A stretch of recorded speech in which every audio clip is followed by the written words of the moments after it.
오늘은 부활절 네 번째 주일입니다. 다 같이 묵상기도로 하나님께 드리는 예배를 시작하겠습니다. 오늘 말씀은 누가복음 15장 25절에서 32절 말씀입니다. 신약 122쪽입니다.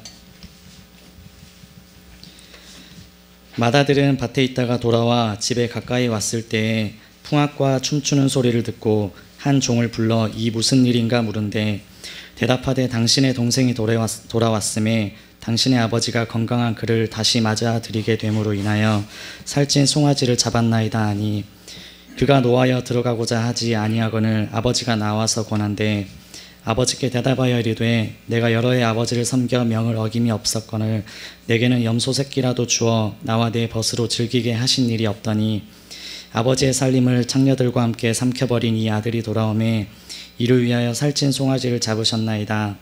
아버지가 이르되 예 너는 항상 나와 함께 있으니 내 것이 다 내 것이로되 이 내 동생은 죽었다가 살아났으며 내가 잃었다가 얻었기로 우리가 즐거워하고 기뻐하는 것이 마땅하다 하니라. 아멘. 우리 하나님의 은혜와 평강이 성도님들의 가정에 충만하시기를 바랍니다.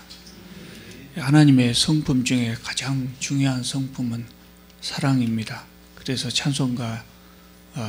찬송가에 하나님의 사랑을 그 노래하는 찬송가에 하늘을 두루마리 삼고 바다를 먹물 삼아도 하나님의 사랑을 다 기록할 수 없다고 하신 그런 찬송이 있습니다.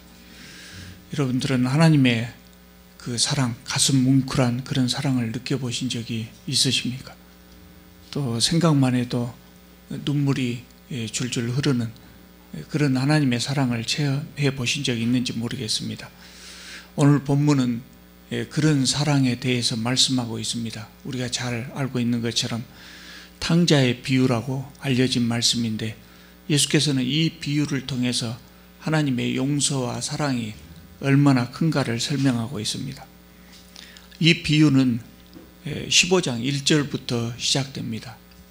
1절을 보면 모든 세리와 죄인들이 말씀을 들으러 가까이 나오니 그랬습니다.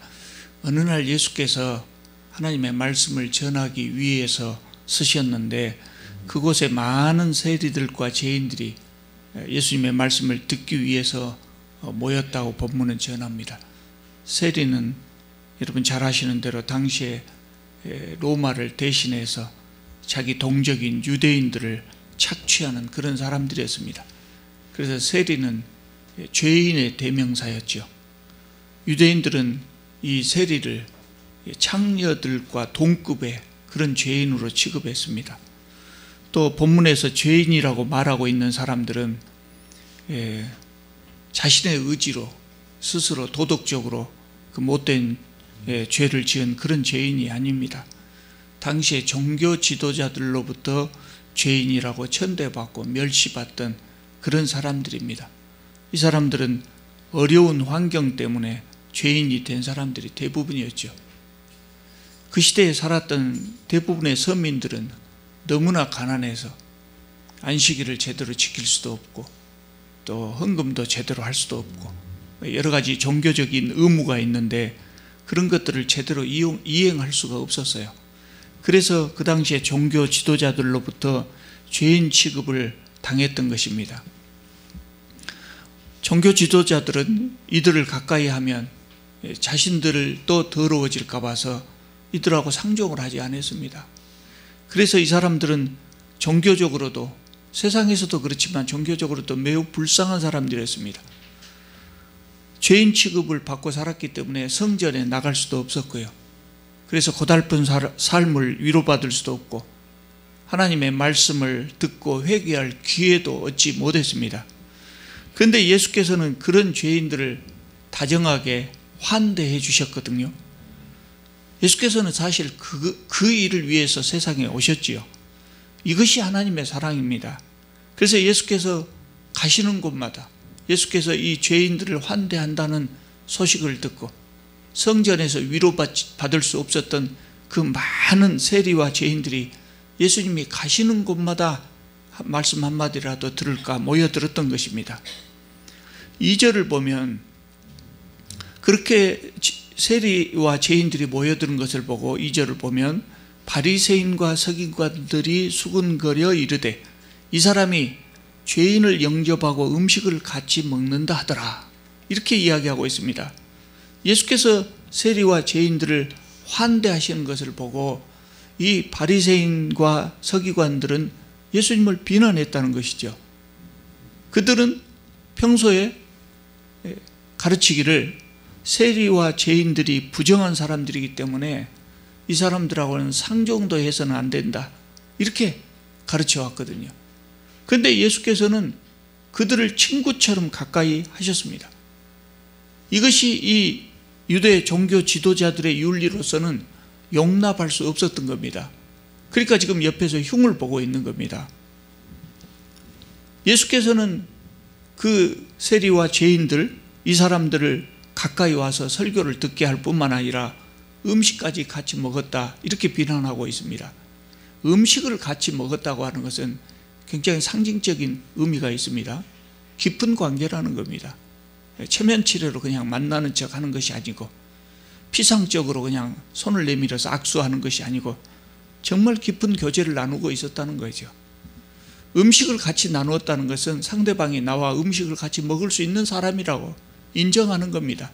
교제할 만한 사람이라고 인정하는 겁니다. 그러니까 이 유대 종교 지도자들이 생각할 때는 상종해서는 안 될 사람들과 상종하는 겁니다.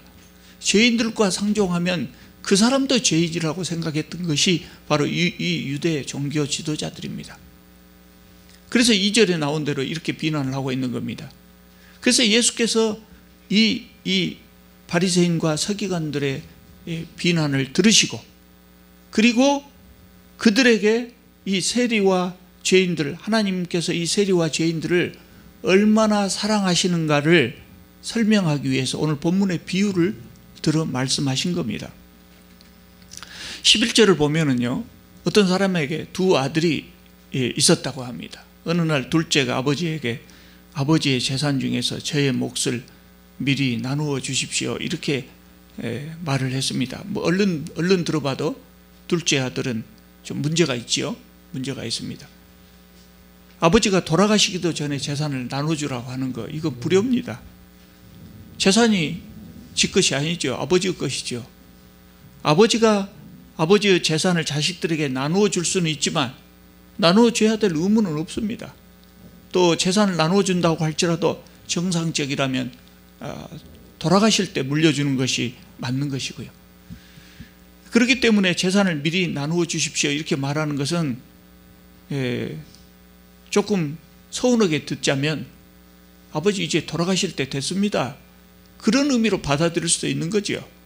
그래서 아주 못된 아들이라고 할 수 있습니다. 그런데 예수님의 비유에 나온 이 아버지는 재산을 나눠줬습니다. 매우 관대하고 인자한 아버지입니다. 그런데 그 둘째 아들은 며칠이 못 돼서 재산을 다 팔아가지고 먼 나라로 갔습니다. 그러니까 미리서 아버지한테 재산을 나눠주라고 말하기 전에 이미 이 계획이 서 있었던 것이죠. 거기 가서 허랑방탕하여 그 재산을 다 탕진하고 말았습니다. 또 그 나라에 큰 흉년이 들어서 아주 궁핍하게 되었다고 합니다. 그래서 이 사람이 별 수 없이 그 나라의 어떤 사람의 집에 가서 머슴살이를 했습니다. 그 주인이 이 아들을 들로 보내서 돼지를 치게 했다고 합니다. 월급도 충분히 주지 않는 거죠. 보수가 없고 그냥 먹을 것 주는 것으로 만족해라, 그런 일자리인 것 같습니다. 그런데 먹을 것도 충분히 주지 않았다고 합니다. 그래서 이 아들은 돼지 먹이, 돼지 사료였던 쥐염 열매로 배를 채우려고 했지만 그것마저 주는 사람이 없었다고 합니다. 이 설명은 지금 이 사람의 처지가 얼마나 궁핍한가를 말하고 있습니다. 돼지보다 못한 삶을 살고 있었다는 겁니다. 그래서 뉘우치고 생각합니다. 우리 아버지는 참 인자한 분이셨는데, 일꾼들을 잘 먹이셨는데 나는 여기서 굶어 죽는구나. 내가 이럴 것이 아니라 아버지에게 가야 되겠다. 이제 염치가 없어서 아들로 받아주라고 할 수 없고 품꾼의 하나로 써주라고 해야 되겠다. 그러면 밥이라도 먹을 수 있지 않겠는가. 이래서 고향집으로 이제 돌아가기로 했습니다. 아들이 떠난 후에 아버지는 무슨 생각을 했겠습니까? 못된 아들을 요구하면서 이놈 잡기만 하면 가만두지 않겠다, 뭐 그러진 않았겠죠. 세상에 보통 아버지도 그러지는 않거든요. 대부분의 아버지가 이런 경우에 아들을 걱정합니다. 안절부절했을 겁니다. 재산을 낭비하는 거 그건 문제가 아닙니다. 세상에 재산이 아무리 많다고 한들 아들보다 소중하지는 않거든요. 그래서 아마 날마다 걱정했을 것입니다. 밥은 잘 챙겨 먹는가, 잠은 잘 자는가, 혹시 아프지는 않는가, 타국에서 강도를 만나지는 않는가.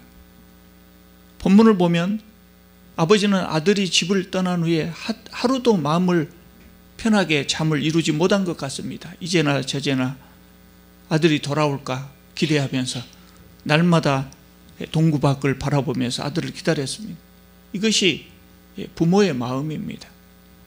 그러다가 어느 날 아들이 저 멀리서 마을 입구에 들어오는 것을 봤습니다. 거리가 멀었지만 아들을 금방 알아봤습니다. 사랑하는 사람은 멀리 있어도, 많은 사람 속에 섞여 있어도 금방 그 사람이 보이거든요.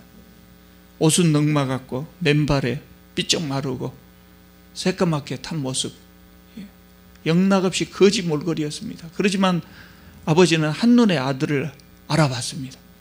아버지가 아버지라고 하는, 세상의 아버지라고 하는 것이 그런 거 아니겠습니까? 그래서 아버지는 그냥 달려가서 끌어안고 얼굴에 입을 맞추었습니다. 우리 조선조의 양반들은 뛰지 않았습니다. 어른들이 급한 일이 있다고 달려가고 뛰어가고 이런 것을 채신머리 없는 짓으로 여겼습니다. 그런데 고대 이스라엘에서도 그랬거든요. 어른들이 뛰어가는 것을 채신머리 없는 것을 여겼습니다. 그러나 이 아버지는 그런 거 개의치 않았습니다. 여러분, 아버지 사랑 앞에는요, 부모의 사랑 앞에는 권위도 없고 채통도 없는 것입니다.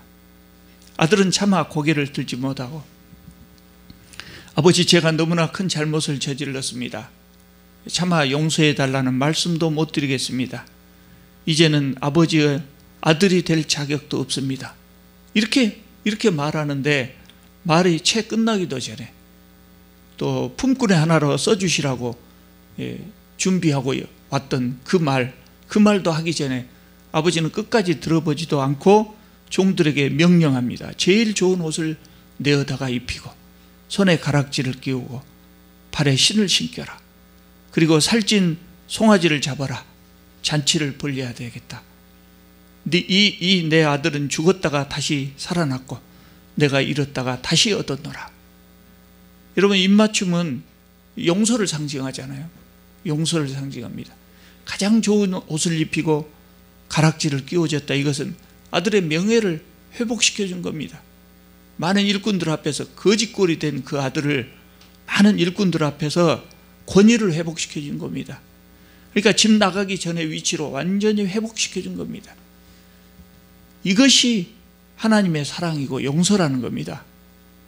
하나님께서는 하나님을 떠나고 불순종한 사람이라도 회개하고 돌아오면 용서하고 반갑게 맞아주십니다. 그뿐만 아니라 그가 회개하고 돌아올 때 죽은 아들이 살아온 것처럼 기뻐하십니다. 예수께서는 이 바리새인들과 서기관들에게 이 비유를 통해서 죄인들을 향한 하나님의 사랑을 설명하려고 했던 겁니다. 파스칼이 쓴 팡세를 보면 인간의 마음에는 하나님 외에 어떤 것으로 채울 수 없는 부분이 있다고 그렇게 말합니다. 파스칼의 경험이겠죠. 그래서 우리 마음의 그 공간에 하나님을 모시지 않은 사람은 허전할 수밖에 없다는 거예요. 그 공간은 세상의 어떤 것으로도 채울 수 없어요.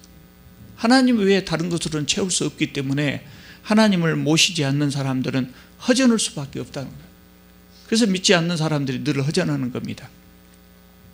그런데요, 오늘 이 탕자의 비유를 보면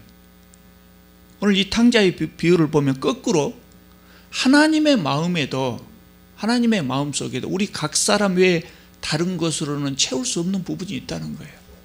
세상에 수많은 사람들이 있지만 하나님 마음에 우리 각 사람, 구체적으로 김 집사, 이 집사, 박 집사. 그 사람 외에 다른 것으로는 채울 수 없는 공간이 있다는 거예요. 그래서 그 사람이 하나님께 돌아오지 않으면 하나님 마음의 한 구석이 텅 비어버리는 겁니다. 그래서 하나님은 날마다 기다리신다는 겁니다. 오늘 이 탕자의 비유에 나오는 아버지처럼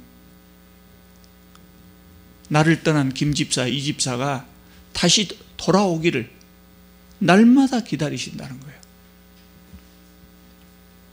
아마 우리 성도님 중에는 그런 분은 없을 줄 압니다만 우리가 세상을 살다 보면 하나님과 멀어질 때가 있습니다. 하나님 서운한 일을 할 때도 있고요. 그리고 하나님 앞에 돌아가지 못하고 고통스러워 할 때도 있습니다. 하나님은 죄인을 징계하시기보다 용서하기를 더 좋아하십니다. 하나님은 날마다 기다리고 계십니다. 그 텅 빈 마음으로 돌아오기만을 기다리고 계십니다. 그렇기 때문에 우리가 하나님과 멀어졌다고 느낄 때 괴로워하지 마시고 하나님께 돌아와서 용서와 평안을 얻으시기를 바랍니다. 이 이야기를 읽으면은요, 이 이야기는 여기서 끝나야 할 것 같습니다. 기승전결이 다 맺어진 것 같습니다. 그런데 이 이야기가 끝나지 않습니다. 그리고 25절에 보면 이야기가 계속되면서 이야기의 초점이 마다들에게 옮겨갑니다. 마다들은 그때 밭에서 일을 마치고 집으로 돌아오는 중이었다고 합니다. 그런데 집에 가까이 가니까 집에서 노래소리, 악기소리가 들리는 겁니다. 그래서 종을 불러서 물었습니다. 뭔 일이냐? 뭔 일이 우리 집에 뭐가 있냐? 종이 자초지종을 다 이야기합니다. 당신의 동생이 돌아왔는데 당신의 아버지가 당신의 동생이 건강하게 살아 돌아온 것을 기뻐해서 살찐 송아지를 잡아서 잔치를 벌이고 있습니다. 여러분 이런 말을 들으면 여러분 마음이 어쩔 것 같습니까? 이 마다들은 화가 불같이 치솟았습니다. 그래서 집에 들어가지 않았습니다. 다른 사람들 다 모여 동네 사람들도 모여서 잔치를 하고 있는데 안 들어가 버렸습니다. 아버지한테 대한 반항이죠. 이해 가지 않습니까? 자기는 아버지 밑에서 날마다 열심히 땀 흘려서 일하고 있는데 둘째는 그 많은 재산을 가지고 가서 지 마음대로 호의호식하다가 다 털어먹고 염치 없게 돌아요. 지가 뭔 염치로 돌아오냐 이런 생각입니다. 그런데 더욱이 화가 나는 것은 아버지는 그 아들도 아들이다고 반갑게 맞아들이고 잔치를 벌이고 있다는 거예요. 그러니까 얼마나 화가 납니까? 그 집에 들어가지 않았습니다. 아버지가 그것을 알고 나와서 이 아들에게 들어가자, 얘야 들어가자 다정하게 권합니다. 가서 함께 음식을 나눠 먹고 우리 함께 기뻐하자. 그 아들이 대답합니다.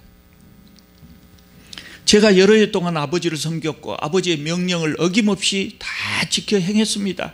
그런데 내게는 염소 새끼 한 마리라도 친구들과 먹으라고 주시지 않았습니다. 그런데 아버지 재산, 그 많은 재산을 창기들과 함께 탕진해버린 둘째가 돌아왔다고 살찐 송아지를 잡으신다니 있을 수 있는 일입니까? 서운합니다. 이렇게 이야기했습니다. 아버지가 말씀하십니다. 얘야, 이 말투에 참 그 다정한 어감이 있습니다. 얘야, 너는 항상 나와 함께 있으니 내 것이 다 네 것 아니냐. 그러나 이 네 동생은 죽었다가 살았고 내가 잃었다가 다시 얻은 것이 아니냐. 그래서 우리가 즐거워하고 기뻐하는 것이 마땅하지 않느냐. 여러분, 큰아들이 왜 화를 냈습니까? 자기는 가업을 위해서 열심히 일했는데 동생은 자기 하고 싶은 것 다 하면서 편하게 산 것이 화가 난 겁니다. 그 많은 재산 허비한 것이 화가 난 겁니다. 그런데 그 아들도 아들이다고 아버지는 벌을 내리지 않고 반갑게 맞아주는 것이 화가 난 겁니다. 이해 가지 않습니까? 사실 우리가 이 이야기를 들을 때 둘째의 잘못을 함께 비난하고 이 첫째 아들의 분노에 공감을 하기 쉽습니다. 우리가 첫째 아들이라도 아마 그런 경우에는 화가 났을 겁니다. 그러나 문제는요, 첫째 아들, 둘째 아들, 이 두 사람은 형제라는 거예요. 첫째가 둘째를 형제로 생각했다면 동생이 살아 돌아온 것을 기뻐해야 한다는 거죠. 그런데 이 맏아들은 그러지 못했거든요. 왜 그랬습니까? 동생이 못된 짓을 저질렀다고 하는 율법적인 태도지요. 동생을 정으로 받아들이기 전에 잘못한 것이 먼저 보였다 이거. 저렇게 못된 짓을 하면 될까 하는 이런 율법적인 태도가 먼저 보인 겁니다. 그것 때문에 동생이 살아 돌아온 것이 얼마나 기쁜 것인가 이거를 느끼지 못한 겁니다. 여러분, 예수께서 왜 탕자의 비유를 다 말씀하신 다음에 마치 사족과 같은 이 말씀을 첨가하셨을까요? 사실 저는요, 어려서 이 이야기를, 저는 모태신앙이기 때문에 어려서부터 이 이야기를 얼마나 많이 들었겠습니까? 많이 들었어요. 근데 제가 철이 들어서 제가 성경을 읽기 시작할 때 이 부분이 있는 것을 나 처음 봤습니다. 탕자가 이렇게 돌아왔다. 그것까지 끝났어요. 이 부분이 있다고 하는 것은 나중에 읽어볼 때서 처음, 아마 대부분의 사람들이 탕자의 비유를 읽으면서 하나님의 귀한 사랑, 하나님의 용서와 사랑, 이거 느끼고 끝나죠. 그런데 예수께서 이 사족과 같은 말씀을 왜 첨가하셨을까요? 바리새인과 서기관들 들으라는 겁니다. 지금 이 말씀은 예수님이 많은 청중들을 대상으로, 예수님을 사랑하고 존경하는 그 청중들을 대상으로 이 비유의 말씀을 하신 것이 아닙니다. 예수님 흉보고 예수님 시비 거는 바리새인과 서기관들에게 이 말씀을 하신 겁니다. 동족이 힘들게 살고 있으면 그들의 삶을 살펴주고 도와주고 위로해 줘야 하지 않겠습니까? 그런데 이 바리새인과 서기관들은 그 사람들을 죄인으로 정죄하고 혹시라도 그 사람들의 죄가 자신에게 옮을까 봐 멀리 했어요. 뿐만 아니라 그들을 불쌍히 여기는 예수님께 시비를 걸었다. 그래서 예수께서 그들에게 하나님의 마음을 보여주시기 위해서 이 교훈을 주신 겁니다. 그러니까 탕자의 비유, 예수께서 이 탕자의 비유를 통해서 보여주시고자 하신 것은 돌아온 탕자를 용서하시는 하나님의 사랑, 그것이 주된 목적이 아닙니다. 물론 그 하나님의 용서와 사랑도 보여주시려고 했지만 이 비유의 핵심은 뭐냐면 동생을 시기하고 미워하는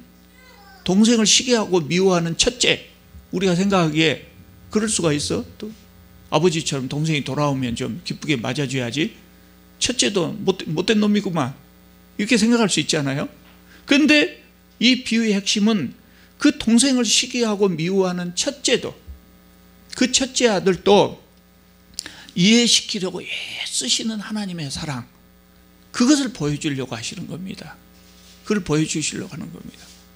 그래서 이 부분은 사실 사족이 아니고 바리새인과 서기관들에게 예수께서 말씀하시고자 하셨던 본론에 해당하는 것이죠. 그러니까 이 비유에 나오는 아버지는 하나님을 상징하고요, 첫째 아들은 바리새인과 서기관 같은 종교 지도자들을 의미하는 겁니다. 둘째는 그 당시에 죄인들로 살아가던 사람들을 상징하고 있는 겁니다. 그러니까 예수께서는 이 사족과 같은 이 말씀을 추가하면서 바리새인과 서기관들이 그들의 잘못된 구원관을 고치고 구원의 기쁨에 참여하기를 간절히 바라는 마음으로 이 비유의 말씀을 하는 겁니다. 첫째 아들이 잔치에 참여하지 않으려고 했을 때 아버지가 이 못된 놈, 동생이 돌아왔는데 그럴 수가 있어? 그 아버지가 그러지 않으시거든요. 얘야, 들어가자. 내 재산 다 네 것 아니냐? 우리 들어가서 함께 즐거워하고 음식을 나누자. 그렇게 하지 않습니까? 바리새인과 서기관들에게도 사랑을 베푸시는 분이 그 하나님입니다. 이것이 하나님의 사랑이라는 겁니다. 사람은 누구나 죄를 싫어합니다. 그렇기 때문에 다른 사람이 죄를 지을 때 그것을 정죄하고 미워하기 쉽습니다. 그러나 오늘 본문은 죄 지은 사람을 불쌍히 여기고 그들이 구원의 자리에 들어오는 것을 함께 기뻐하라고 말씀하십니다. 더 적극적으로는 형제의 마음으로 그들이 구원의 자리에 들어올 수 있도록 도우라고 말씀합니다. 우리는 이 본문의 말씀대로 하나님의 용서와 사랑을 본받아서 남을 용서하고 사랑할 수 있기를 바랍니다. 기도하겠습니다. 거룩하시고 자비로우신 우리 하나님, 탕자와 같은 저희들을 사랑하시고 불러주시고 아끼시고 사랑하여 주심을 참으로 감사합니다. 주님, 저희들이 비유에 나오는 마다들과 다름없는 사람들입니다. 주님, 그러나 저희들을 어여삐 여기시고 저희들을 불러주시고 주님 나라의 백성 삼아주시니 참으로 감사합니다. 주님, 저희들이 주님의 마음을 본받아서 주님 앞에 돌아오지 못하고 망설이고 있는 많은 사람들을 주님 앞으로 인도할 수 있게 하여 주시옵소서. 주님의 용서와 사랑으로 그들을 감싸고 그들을 주님 앞으로 인도하는 그런 마음을 갖게 하여 주시옵소서. 예수님의 이름으로 기도하옵나이다. 아멘.